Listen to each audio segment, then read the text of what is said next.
दोस्तों, कैसे हैं आप सब। तो फाइनली एसएससी ने एसएससी सीजीएल 2024 टायर 1 के मार्क्स को रिवील कर दिया है। बट सबसे बड़ी प्रॉब्लम, सबसे बड़ा झोल जो है वो हुआ है नॉर्मलाइजेशन में। आप में से बहुत लोगों ने अभी तक मार्क्स देख लिए होंगे और अभी नहीं देखा तो अभी तुरंत आप वेबसाइट पर लॉगिन करके अपने मार्क्स को देख सकते हैं। अदरवाइज कुछ दिन के लिए ये रिवील किया जाता है, ठीक है ना। तो आप लोगों को जैसा कि पता होगा कि इतने दिनों से एसएससी के सामने प्रोटेस्ट हो रहा था, डिमांड रखी जा रही थी, ट्विटर कैंपेन कितनी बार हुआ, बट एसएससी ने किसी तरह की कोई सुनवाई नहीं की, एक भी हैशटैग काम में नहीं आ सका। तो आज इन सारी चीज़ों की चर्चा इस वीडियो में करेंगे और एक बहुत बड़ा खुलासा जो आज इस वीडियो में करूंगा और एक बहुत ही ज्वलंत मुद्दा है, उस पर सबको ध्यान देने की ज़रूरत है, आपको भी, टीचर्स को भी और एसएससी को भी, कि ये स्कैम, इतना बड़ा स्कैम चल कैसे रहा और हो क्या रहा। आखिर एसएससी नॉर्मलाइजेशन करती कैसे है। जिसके 152 मार्क्स थे उसके 0.05 मार्क्स घटा दिए गए हैं और जिसके 120 मार्क्स थे उसके नॉर्मलाइजेशन में मार्क्स बढ़कर 150 पहुंच गए हैं। तो ये नॉर्मलाइजेशन एसएससी किस बेस पर करती है और कैसे करती है, इसको एसएससी को जवाब देना चाहिए। और हम लोगों ने क्या डिमांड रखी थी कि एसएससी को सबका मार्क्स रिवील करना चाहिए, नॉर्मलाइज्ड और रॉ मार्क्स। अभी तो एसएससी ने इंडिविजुअल मार्क्स सबके रिवील किए हैं, बट एसएससी से हम लोगों ने मांग रखी थी कि वो एटलीस्ट सबके मार्क्स रिवील करे, ताकि दूध का दूध और पानी का पानी हो जाए कि रॉ मार्क्स और नॉर्मलाइज्ड मार्क्स किसके कितने आ रहे हैं। सबसे पहली चीज मैं बात करूं, जो वेरीफाइड शिफ्ट हुई है कल के मार्क्स आने के बाद, वो अभी तक सुनने में आ रहा, जो वेरीफाई हुई उसको मैं बता रहा हूं। 18 सितंबर की जो तीसरी शिफ्ट में थी, इसमें लगभग 19 मार्क का इंक्रीमेंट हुआ है। और रही बात, जैसे मैं कह रहा हूं कि 19 मार्क का इंक्रीमेंट जो 18 सितंबर की तीसरी शिफ्ट में हुआ है, वो सभी बच्चों का मार्क इंक्रीमेंट नहीं हुआ है। कुछ ही लोगों का मार्क 8 नंबर बढ़ा, किसी का 10 नंबर बढ़ा, किसी के 2 नंबर घट गए, ऐसे नॉर्मलाइजेशन हो रहा। तो एसएससी किस बेस पर कर रही है, एसएससी को इसका जवाब देना चाहिए। उसके बाद की जो शिफ्ट थी वो है 23 की सेकेंड शिफ्ट। इसमें लगभग मार्क्स घटे हुए हैं। एक भाई का मार्क्स इसमें आया था 146.5 और अब ये मार्क्स इनका नॉर्मलाइज्ड जो हुआ है वो है 146.0727। इसके बाद मैं बात करूं 17 सितंबर की तीसरी शिफ्ट, तो इसमें जो है 131 रॉ मार्क्स था और 151 जो है नॉर्मलाइज्ड मार्क्स हो गए हैं। अब आप सोचिए किस बेस पर नॉर्मलाइजेशन किया जा रहा और किस तरीके का ये कंपटीशन हो रहा है। अब आपको और हमको डिसाइड करना होगा और सारे टीचर्स को डिसाइड करना होगा कि क्या ये सारी चीज़ें ऐसे ही ऑनगोइंग रहेंगी, क्या किसी पर कोई इम्पैक्ट नहीं आएगा, क्या ये फेयर कंपटीशन हो रहा है, क्या जो मेहनत करने वाले एस्पिरेंट है वो मेंस में बैठने को पा रहे हैं। नहीं, एक तो ये इनका कोई मल्टीपल फिक्स नहीं रहता कि वो कितने गुना इस बार लेंगे, कभी 10 गुना, कभी 9 गुना, कभी 12 गुना, कभी 15 गुना। क्या ये पहले से डिक्लेयर नहीं कर सकते कि इस बार की जितनी वैकेंसी, इसका मैं 15 टाइम्स मैं प्री के लिए क्वालिफाई करवाऊंगा या 10 टाइम्स मतलब जो जितना मन कर रहा क्वालिफाई करवा दे रहे हैं। इसमें कोई रोक टोक ही नहीं है या कोई ऑफिशियल नोटिस ही नहीं है कि मैं कितनी बार कितने टाइम्स क्वालिफाई करवाऊंगा। तो इसमें फेयर कंपटीशन बिल्कुल नहीं रहेगा। ये सोचिए आप, जिसने 143 150 मार्क्स लाया वो मेंस में नहीं बैठ रहा है और जिसने 120 125 मार्क्स लाया वो मेंस एग्जाम देने जा रहा है। तो ये बताइए आप कि ये फेयर कंपटीशन रह गया या नहीं। हो सकता है आप लोगों में से कुछ लोग हो जो हमारे अपोज में हो कि ये ऐसे ही बोल रहे हैं, बट इसको एक बार आप फैक्चुअल एक बार चेक करिए और इसको देखिए, खुली आंख से देखिए, तब आपको समझ में आएगा कि असली स्कैम हो कहाँ रहा है। इवन आपको भी नहीं पता कि नॉर्मलाइजेशन होता कैसे है, नहीं बता सकते हैं आप कि एसएससी किस बेस पर नॉर्मलाइजेशन कर रहा है, किस बेस पर नॉर्मलाइज्ड मार्क्स पब्लिश कर रहा है। एक तो एसएससी ने ना कोई फाइनल आंसर की निकाली, ना कुछ निकाला। जिसका पहले जितना रॉ मार्क्स आ रहा था उसका अब वो कंफ्यूजन में है कि पहले मेरे रॉ मार्क्स इतने थे, अब उसके सुनने में आ रहा कि 2 मार्क्स घट भी गए। तो ये एसएससी पूरा क्लियर करना चाहिए। क्या वन टाइम में कुछ नहीं किया जा सकता? और सबसे बड़ी चीज ये है हम लोग की सुनवाई ना होना। एसएससी जानती है कि जब हम ही लोग के बीच फूट पड़ी हुई है, हम ही लोग एक दूसरे को नीचा दिखाने की कोशिश कर रहे हैं, सारे टीचर्स अपना अलग अलग ट्विटर कैंपेन में हैशटैग यूज करवा रहे हैं। यार मुद्दा सिर्फ इतना था कि एसएससी मार्क्स रिवील करो, एसएससी नॉर्मलाइज्ड मार्क्स बताओ कि कैसे नॉर्मलाइजेशन करता है और ये कंपटीशन फेयर होना चाहिए, एक एक सेंटर पे कैसे सिक्वेंसली सब स्टूडेंट पास हो गए। और बिलीव करिए असली स्कैम उस चीज में चल रहा है जिसमें लोगों को रिजर्वेशन दिया जा रहा है, जिसमें लोगों को स्क्राइब दिया जा रहा है। पीएच ओएच में ये बहुत बड़े लेवल पर स्कैम चल रहा है। मैं उन भाइयों का बहुत ज़्यादा सपोर्ट करता हूं जो पीएच कैटेगरी में आते हैं, मैं उनका बहुत ज़्यादा सपोर्ट करता हूं। बट कुछ लोग इसी कैटेगरी का फ़ायदा उठाकर फेक सर्टिफिकेट बनवाकर वो अच्छे अच्छे कंपटीटर को ले जाकर एग्ज़ाम हॉल में बैठवाते हैं। अब इसका एक एग्जाम्पल आप खुद यहाँ देखिए, ये जो मैं यहाँ स्क्रीनशॉट पेस्ट किया हूँ, ये हमारे वीडियोज़ के कमेंट में लिखा हुआ था किसी ने। कृष्णा कपिल 8064 लिखते हैं कि sir I am a PW candidate OH, so many candidate है फेक पीडब्ल्यू सर्टिफिकेट। ये वीडियो आपको देखना बहुत ज़्यादा इंपॉर्टेंट है, ये आपकी आंख खोल कर रख देगी कि रियल में स्कैम हो कहाँ रहा है। With that they are getting jobs, real one are losing their job. I know one candidate with fake hearing PWD certificate, he cleared CHSL 2022। मतलब फेक पीडब्ल्यूडी सर्टिफिकेट बनवाकर उन्होंने 2022 का CHSL एग्जाम क्लियर कर लिया। In exam centre all PW candidates are seated in one cabin. I observed some people you don't have any disability. मतलब कुछ लोग ऐसे थे जो पीडब्ल्यूडी के भेस में बैठे हुए थे बट उनमें कोई डिसेबिलिटी नहीं थी। Getting compensatory time with fake vision certificate, they are bringing own scribe. मतलब फेक सर्टिफिकेट बनवाया तो उन्होंने ब्लाइंडनेस का, ठीक है ना, फेक विजन सर्टिफिकेट बनवाया था और उन्होंने अपने साथ स्क्राइब लेकर आया था। These all issues my request, इन्होंने जो एसएससी से मांग की है कि give compensatory time for all PWD candidates, qualify 1:15 और 1:20 फॉर मेंस, और keep certain percentage to qualify for mains 50% to 60%।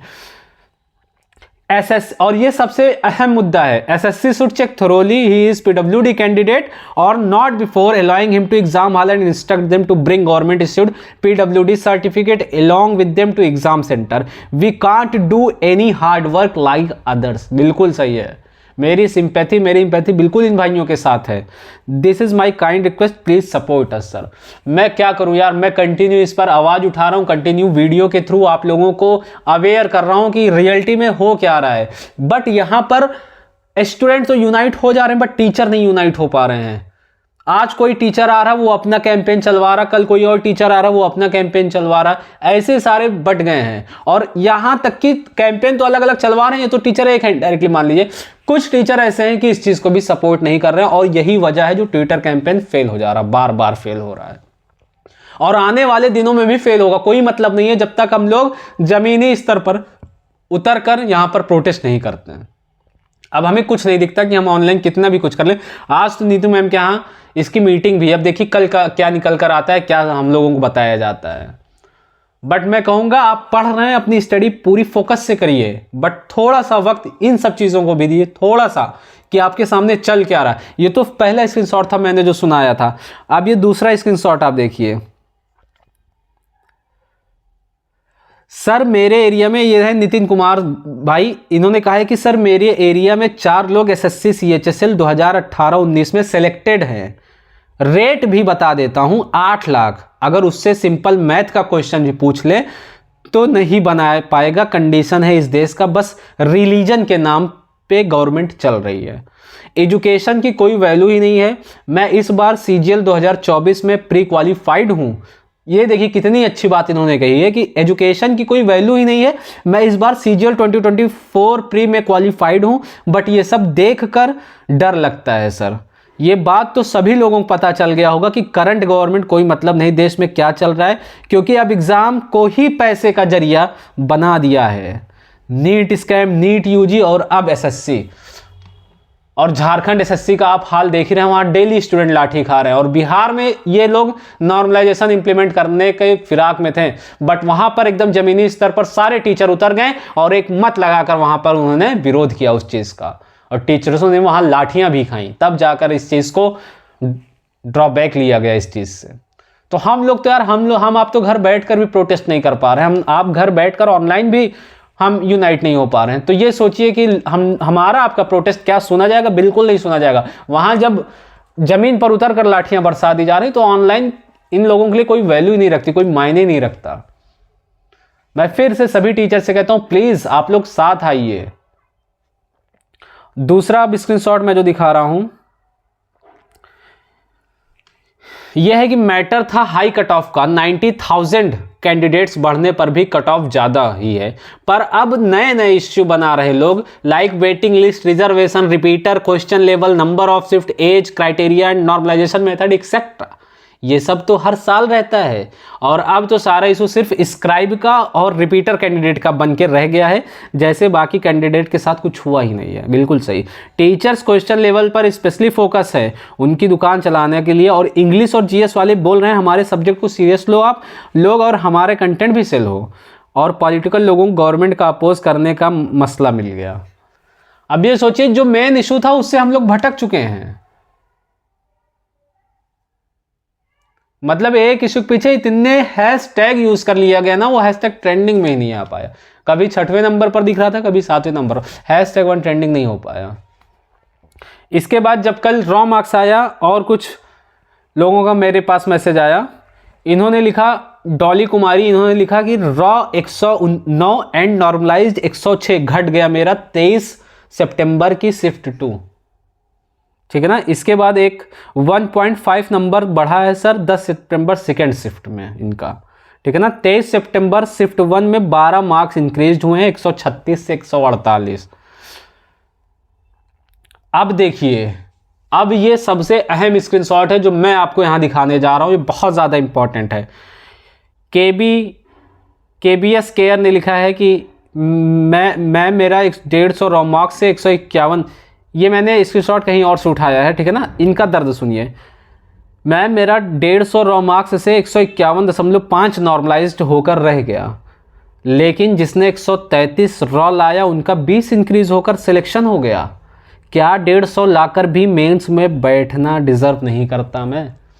अब आप सोचिए ये तकलीफ कितनी ज़्यादा है। जिसका 153 मार्क्स आया उसके पॉइंट में नंबर नहीं बढ़ पाए, 1 नंबर 2 नंबर नॉर्मलाइज नहीं बढ़ पाए, और जिसके 125 आए उसके नॉर्मलाइज नंबर बहुत हाइक कर गया।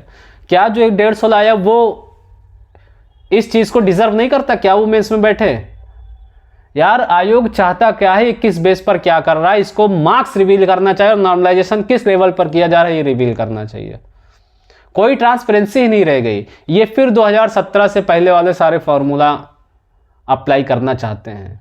तो दर्द बहुत है, जख्म भी बहुत हैं, बट ना दर्द खत्म हो रहा ना जख्म कम हो रहे हैं। सीधा मतलब यही है कि हम स्टूडेंट, हम टीचर्स लोग यूनाइट नहीं हो पा रहे हैं, एक प्लेटफॉर्म पर खड़े नहीं हो पा रहे हैं। सब यहां खुद को लीडर बनाना चाहते हैं कि मैं ये हैशटैग चलवाऊंगा तो मैं लीडर कहलवाऊंगा, मैं ये हैशटैग चलवाऊंगा तो मैं कहलवाया जाऊंगा। क्या मतलब है यार? एक हैशटैग यूज करिए, आपको एक हैशटैग यूज करना था, बट हर जगह सारे धड़ों में सब बट गए। और एमटीएस की बात ही छोड़ दीजिए, एमटीएस में जिस लेवल पर स्कैम हुआ वो सामने क्लियर कट है सबके, लेकिन उस पर कोई बोलने को तैयार ही नहीं है। प्रेस कॉन्फ्रेंस से लेके न्यूज़पेपर से लेके मीडिया तक सभी लोगों ने कवर किया, बट हमारे टीचर्स ऐसे हैं कि वो समय रहते उस पर आवाज़ ही नहीं उठाते, क्योंकि एमटीएस वाले बच्चे थोड़ी होते हैं, उनको तो सीजीएल से मतलब है। जब सीजीएल में वही ड्रामा हो गया तो सबको बहुत ज़्यादा प्रॉब्लम हो गई। मैंने कहा था कि अगर आज एमटीएस में आवाज़ नहीं उठाई जाएगी तो SSC CGL, SSC CHSL, SSC CPO, SSC JE सब एग्जाम में ऐसा होगा, और वही हो भी रहा है। एक तो जो सर्टिफिकेट यहां से इशू करा दिया जा रहा है वो सर्टिफिकेट बढ़िया से लेकर एसएससी के पास पहुंच जाए। एसएससी कुछ वेरीफाई ही नहीं करती कि आप फेक पीडब्ल्यूडी बनवाए थे, आप फेक ईडब्ल्यूएस बनवाए थे, फेक ओबीसी बनवाए थे, कुछ नहीं वेरीफाई हो रहा। सब फर्जी चल रहा है, फर्जीवाड़ा चल रहा है। पैसे दो, नौकरी लो, पढ़ाई लिखाई गई भाड़ में। तो ये सोचिए स्कैम चल कहां रहा है, और आपको सोचने की क्या जरूरत है। आप प्रिपरेशन ही मत करिए, आंख खोलकर देखिए भी कहीं आपका आने वाला 2 साल 3 साल 4 साल खराब तो नहीं हो जाएगा। आपको फिर बाद में पता चलेगा यार इसमें तो स्कैम हो रहा है। तो मैं वीडियो इस वजह से नहीं बना रहा था पिछले 3-4 दिनों से, मैं देख रहा था कि क्या एसएससी की तरफ से कोई क्लैरिफिकेशन निकल कर आता है, लेकिन कुछ नहीं आया। अपने हाथ कुछ नहीं लगा जितनी मेहनत की गई। बट एसएससी को यह ट्रांसपेरेंसी लानी पड़ेगी, हर हाल में लानी पड़ेगी, चाहे जमीनी स्तर पर प्रोटेस्ट करें चाहे ऑनलाइन प्रोटेस्ट करें। मिलता हूं आपके साथ नेक्स्ट वीडियो में। Thanks for watching.